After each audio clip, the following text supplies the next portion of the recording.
So, nakita nyo naman po mga kabayan, pababa na naman tayo, pero at least simento yung dinadaanan natin kasi ito yung banda rito ay simentado naman, no? Pero yung mga bahay na nandun sa baba o nandun sa itaas, hindi na simento. So, ito yung dinadaan papuntang bayan o papuntang barangay nila, no? Or papuntang school. So, ayan po mga kabayan, huminto tayo kasi meron ko napapansin ng mga bata na nilalaro. Ayun sila, oh. So, puntahan natin. Hello, B! Hello! Umalis yung isa, natakot siguro. Nagulat sila, bigla tayong sumipot. Hi! O, parehas tayo ng kulay na ko.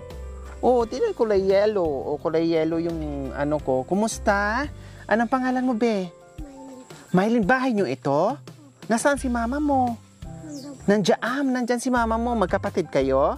Pati yung isang tumakbo kanina? Wow! Anong nilalaro nyo? Ha? Wala. Anong pangalan mo ulit, be? Mylene. Si Mylene. O, nasaan si mama mo? Nandun sa loob. O, pwede bang makituloy sa loob? O, tawagin mo si mama mo. May tao ka mo, may bisita, may manghihingi. Ay, ayun pala. Hello! Kumusta? Mabuti na po. Mabuti. Mga anak mo itong tatlo. Opo. 4 po sila na masyal po sa baryo yung isa. Panganay yung anak. Opo. Oh, 4 ang anak mo. 3 ang nandito dahil namasyal yung isa. Opo. At akala ko nung lumabas kayo, panganay kanilang kapatid. Kayo pala. Kasi di magkalayo. Tabi nga kayo, be. Tabi kayo ni mama, be. Oh, di ba? Anong pangalan mo, ate? Roda po. Si Ate Roda. Wow, kapangalan pa ng pamangkin ko. Roda. Rodalyn o Roda lang talaga? Roda lang. Roda lang. Nasaan si mister mo? Wala po. Nasaan? Nasa ano po. Nasa... Nag-ano po. Nagtatrabaho. Nagtatrabaho? Anong trabaho ng mister mo, Ate Roda? Minsan po nagko-construction, minsan po nagtatrabaho sa bundok. Pag wala pong trabaho sa baba, nagtatrabaho. Sa bayan mismo sila nagko-construction. Opo. Pag wala doon, ay Dito nandito lang po. sa bukid. Tama yon. No, pero ang ganda ng ano mo, oh. Ang ganda, o parang headband lang pero buhok nila. No, ako laging naiinggit sa mga buhok nilang ganyan kasi ang galing lang gumawa ng ganyan, pati ito. Kumbaga, style, no? At pag hawak, akala mo, pag tinitingnan mo, ang tigas-tigas. Pero, ayan, oh, ang lambot, oh. Hindi siya matigas, ang lambot. O, kumusta naman kayo dito, Ate Roda? Okay lang naman po. Anong maingay doon? Parang may Manok po. kaluskos. Bakit anong ginagawa ng manok dyan? Nagkakalkal po dun sa ano ng bahay. Sa itaas. Opo. O, kumusta naman ang buhay-buhay dito? Minsan po mahirap din po yung buhay dito. Lalo na po pag ganitong panahon po, walang masyadong hanap buhay. Kasi po, wala pong Anong oras uwi si mister mo? hindi po Roda? umuwi. Ha? Hindi po umuwi. Kaya madalas po kami lang po dito. Bakit hindi umuwi? Lingguhan ang uwi? Hindi po, 1 buwan po. Medyo malayo talaga siguro ang pinagtatrabahoan niya. Opo. 1 buwan. Paano yung budget nyo? Pangbuwanan din? Opo, minsan po pag hindi po siya nakakapagpadala, kami po yung nangangalakal. Nagpapatulong po ako sa panganay ko maganap ng kalakal. Bakit ilang taon na ba yung panganay mo? 14 po. 14. Lalaki. Lalaki po. Sa yung katuwang mo para mga lakal. Mga lakal pong ibenta sa doon sa mga bumibili po dyan. Paano pag magkano naman yung pinapadala ng mister mo buwan-buwan? Ano lang po. Halimbawa po nakasahod siya ng 5,000. Sa kanya po yung 2,000. Sa amin po yung 3. Kulang pa rin po yun sa... Tapos meron ka pambili pang ng estudyante pagkain. nag-aaral. Opo. 3,000 isang buwan, mahirap nga naman. At ilang kayo kumakain?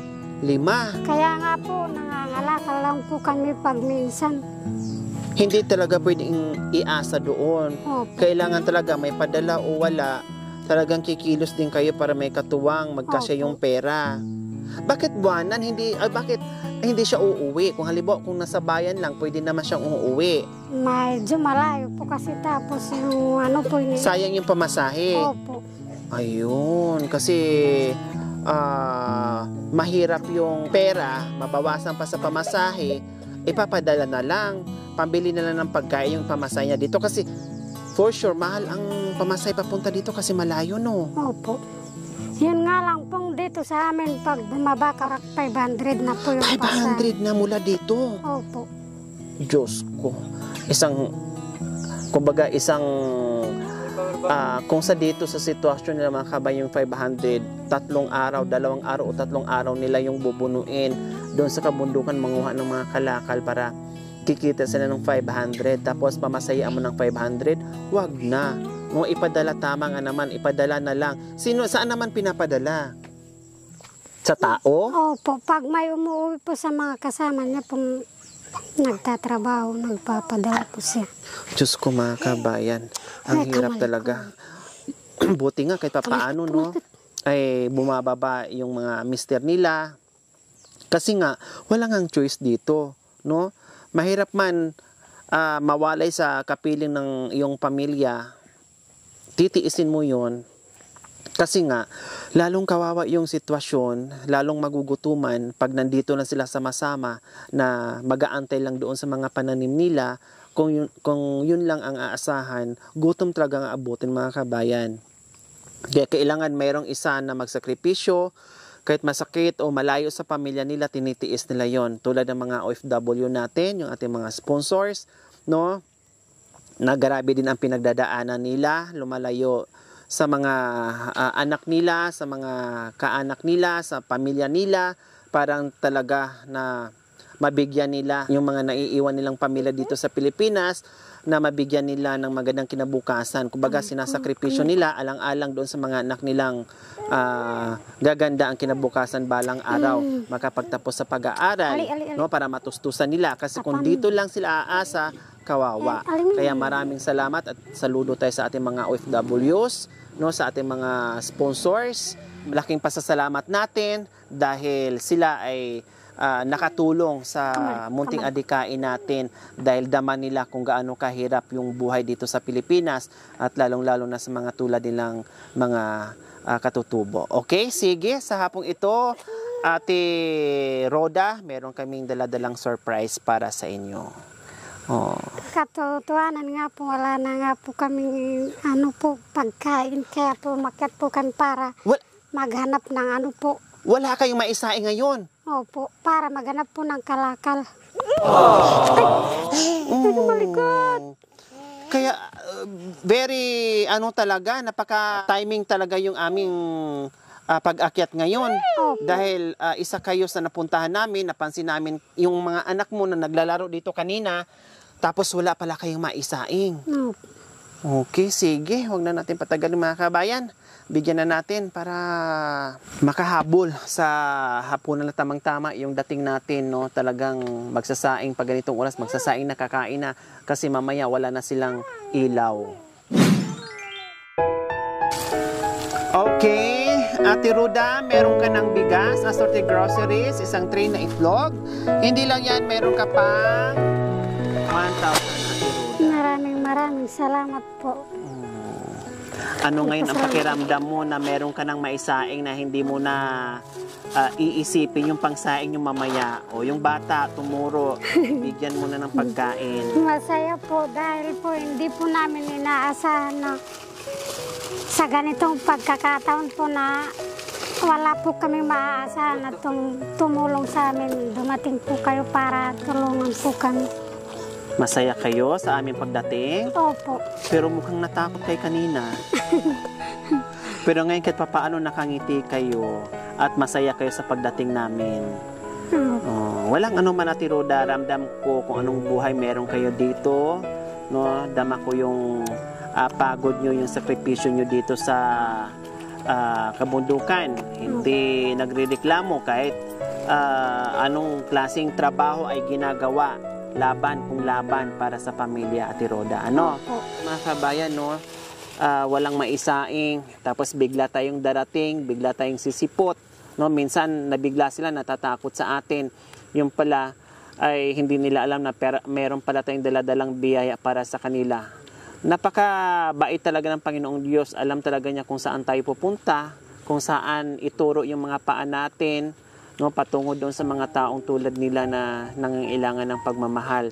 Kaya maraming salamat po na hindi ako magsasawang umakyat sa mga kabundukan, magbitbit ng pang-ayuda natin, lalong-lalo na bigas, dahil yan talagang pangunahing kailangan sa araw-araw nating pamumuhay, no, na meron tayong maikain. Ka-importante talaga ay bigas, bigas, bigas, no? At lalo na pumupunta ako dito, no, na habang tumatagal, no, ay nakikilala ko sila ng husto, no, at may kanya-kanyang storya, may namatay dahil walang maisaing, walang bigas, walang kanin, walang maisaing, ganyan, etc., etc. Kaya lalo akong hindi napapagod sa ginagawa ko para lang talaga mapuntahan at mabisita ko sila. So, isa kayo sa maswerte ngayong araw, Ate Rhoda. Salamat po. Maraming salamat po sa pagdating ninyo dito. Hindi po namin inaasahan na may tutulong po sa amin. Pagpalain po sana kayo ng Panginoon sa kabutiang loob po ninyo sa mga kagaya po namin mahihirap na wala na pong tumutulong sa amin. Po, aaminin po namin may tumutulong po sa amin na ano po, pero hindi rin po nakakasapat yung gobyerno.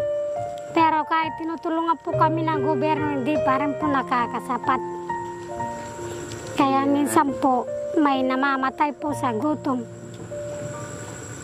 Dahil wala talagang makain, Ate Rhoda. Dahil wala pong makain. Okay, so ayan po mga kabayan, meron na naman tayong nabisita ngayon, mga katutubong aitas natin.